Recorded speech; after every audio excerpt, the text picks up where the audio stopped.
Good morning, 7.2 and 7.3. I hope everyone's had a really good week and that you're enjoying the work so far, and the beautiful weather outside is not being too much of a distraction. So last week I presented just basically me reading our book, which is called A Place Called Perfect. We read the first two chapters, or I read the first two chapters, and there's quite a bit of interest. And so I've kind of wrote in a couple of year sevens to come and do some popcorn reading with me, to join us in this reading. And if you wanted to take part, you always can do, although technology is proving a little difficult with us today, so bear with us if the sound isn't always as it should be, or it's a little delayed. Okay, so we have the very lovely Lauren with the very lovely Jamie, and we have Livy, and we are going to read chapter 3 onwards. The PDF is available, which I've sent to everyone in case you wanted to read it, and I know that some people have even gone out and bought the book, so really well done for that. Little quick recap of what had happened. Violet and her family had just moved into this new house in this new town. It all seems very shifty. There's some weird tea that seems to alter people's minds, and people are going blind. And Violet's dad, has been brought in to find out as an ophthalmologist why people are going blind. And there's some two kind of shifty older men that are brothers, and we're not sure if we trust them or not yet. And remember, this is all based on our dystopia theme of work. Right, I am going to take the first page. Hopefully, if I screen share, this is going to work this time. I believe in the system. I believe that we're going to be able to manage this today. Let's do it, that one there. Right, can everyone see the book? Not yet. No. Okay. Yeah. Yeah. It's like, yeah, no, it is. Yep, all happy?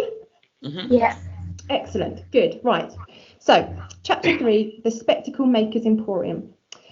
The sun warmed Violet's face, pulling her gently from her dreams as it shone in her bedroom window. She'd slept like a log in her new bed. She'd already stretched and sat up before she realised something was wrong. She could faintly see the edges of her room, but everything straight in front of her was covered by a big black blob, as if ink had leaked all over her eyes. She rubbed them, but nothing changed. She still couldn't see. Her heartbeat quickened. She stuck her foot out of the duvet and stretched for the floor.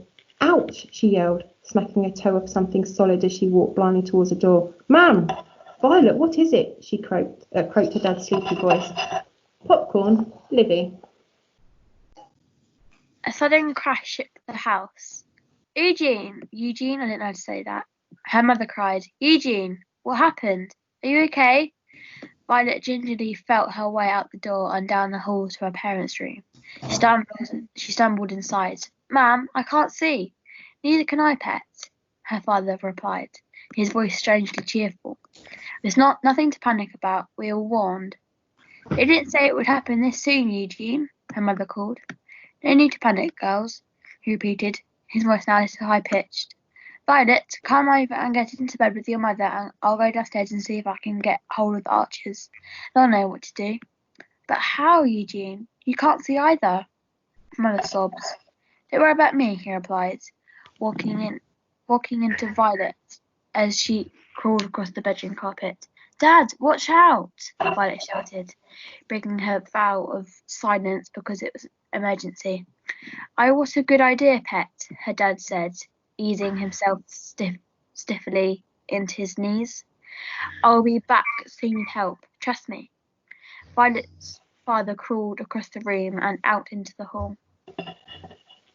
"Trust him? You didn't deserve her trust. This is all his fault." "Ow!" she cried as she banged into the side of her parents' bed. "You okay, pet?" her mother called from above. Violet rubbed her forehead, searching for blood. "Yes, I think so," she moaned, crawling into an empty space beside Rose. Matches were still warm and the sheets smelled like her dad. She wriggled over close to her mum. "Good morning," a voice called from below her parents' window. "Isn't it a glorious day, Family Brown?" "Ma'am, there's someone outside." "I know, pet, stay here," her mother whispered, getting from the bed. Rose stumbled across the room, and then the window squeaked and cold air tickled Violet's toes where they stuck out beneath the duvet. "Hello," Rose called. "Oh, good morning, Mrs. Brown. I just stopped by to see how your first day is going and to offer Eugene a lift to work." "Oh, it's you, Mr. Archer," her mother gasped. "What a godsend you are. I'm afraid we have all woken up a little worse for wear. The effects of the sun came unseen and unexpected.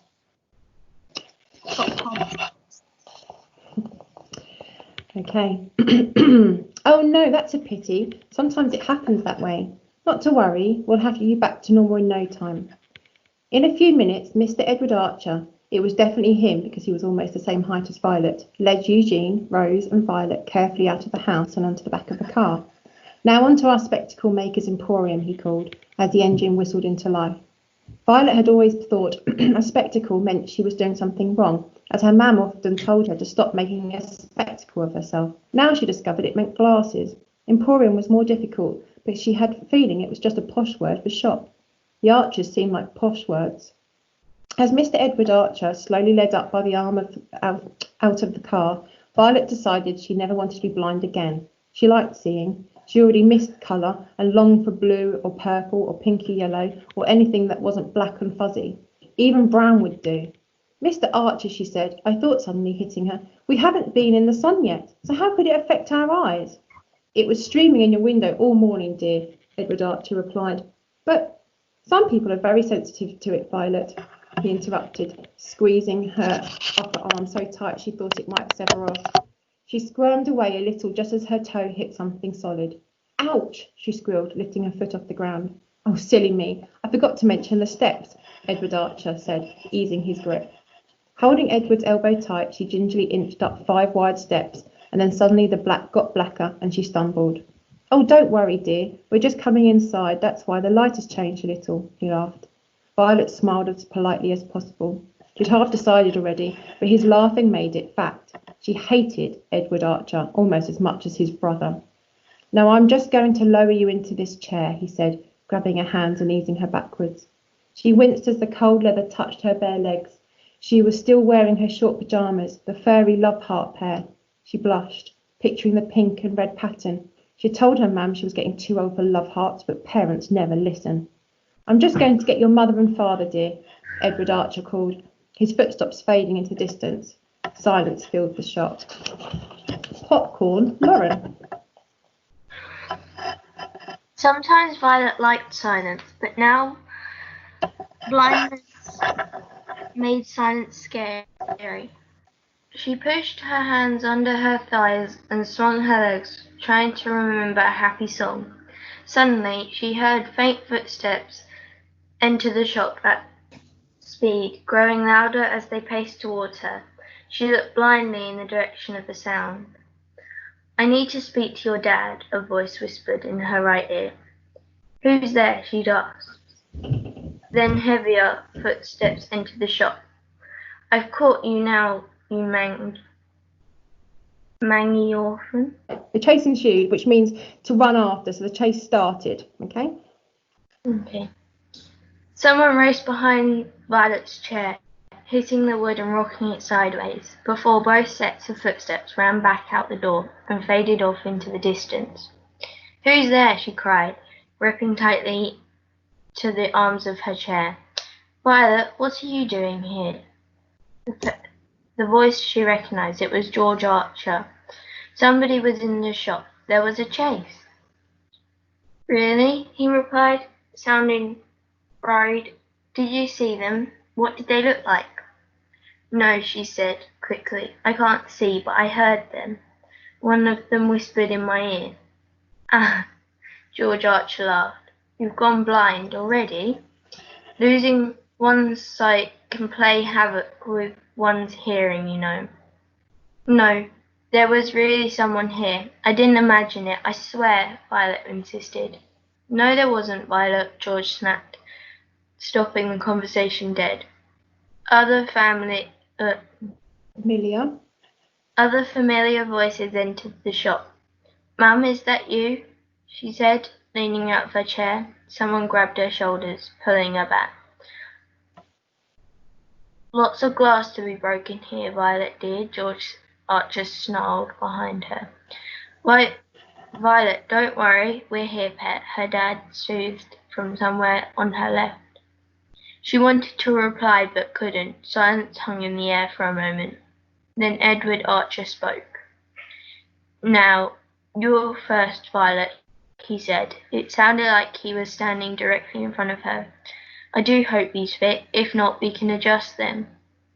You have a rather large head for someone so young. Violet winced and closed her eyes as a pair of glasses was shoved roughly onto the bridge of her nose. Warm, sweaty hands cupped her face and adjusted the frames. The arms of the glasses felt a little chunky and uncomfortable behind her ears.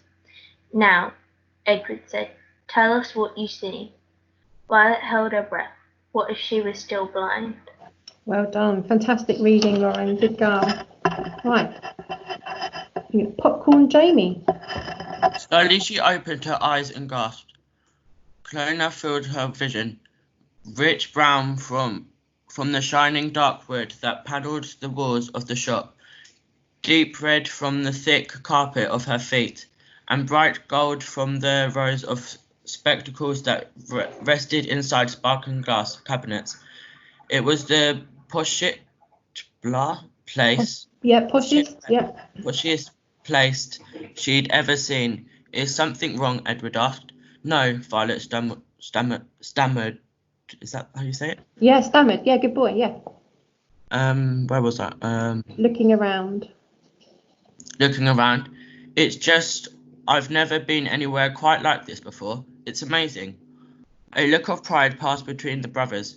We try our best, Edward smirked. Yep. She sat in her chair and watched the twins search the cabinets for glasses to fit her parents. All the frames were the same rectangular gold-rimmed and delicate with rose-tinted lenses. There was something unusual about the part where the arms of the glasses hooked in behind the ears. It was flat, boxy and rectangular. In contrast to the delicate frame, Violet adjusted hers. They were pinching the sides of her head. Try to leave them alone, will you? George snarled as he caught her fiddling with her specs. She sat on her hands and watched the arches hover around her parents for a few minutes. Then, sure the twins were distracted, she slipped off the chair and looked around.